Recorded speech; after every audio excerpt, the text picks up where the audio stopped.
Taylor tient le rôle clé dans l'épisode final de la saison 4 de Boule à suivre à partir de 21h55 ce vendredi 23 octobre sur M6.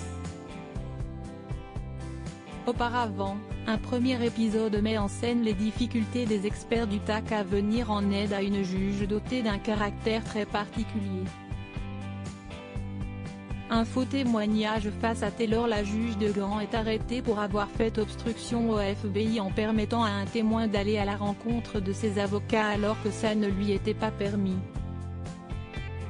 Le témoin, une infirmière, est accusé d'avoir assisté un médecin pour aider une patiente à mourir.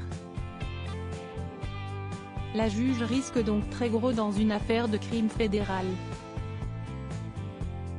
Un drame vient ensuite toucher Taylor qui assiste à la mort de Caroline, sa meilleure amie et maman d'un garçon de 12 ans, renversé par une Lamborghini alors qu'elle se baladait à New York.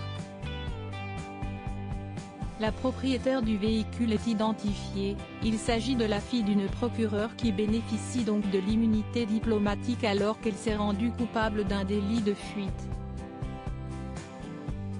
Mais très vite, Taylor est persuadée que la conductrice était en réalité une amie de l'accusée et que cette dernière s'est approprié le délit pour la protéger des poursuites. NCIS prépare la succession. Le 16 octobre dernier, les deux aventures inédites ont attiré une moyenne de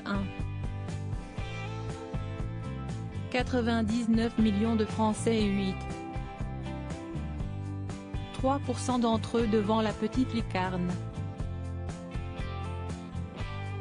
Pas de quoi résister à Koh-Lanta et au final de la saison 2 des Petits Meurtres d'Agatha Christie.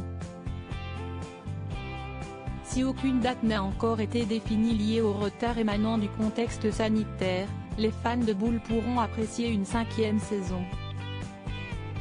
En effet, le compte Twitter officiel de la série américaine a teasé la suite, reprenant un premier tweet de l'acteur Freddy Rodriguez qui interprète Benny Colon.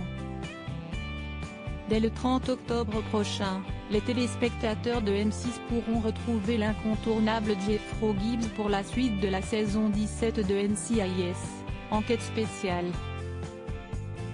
La chaîne privée distillera un épisode inédit, Deux frères pour un crime avant une salve de rediffusion jusqu'à 2h30.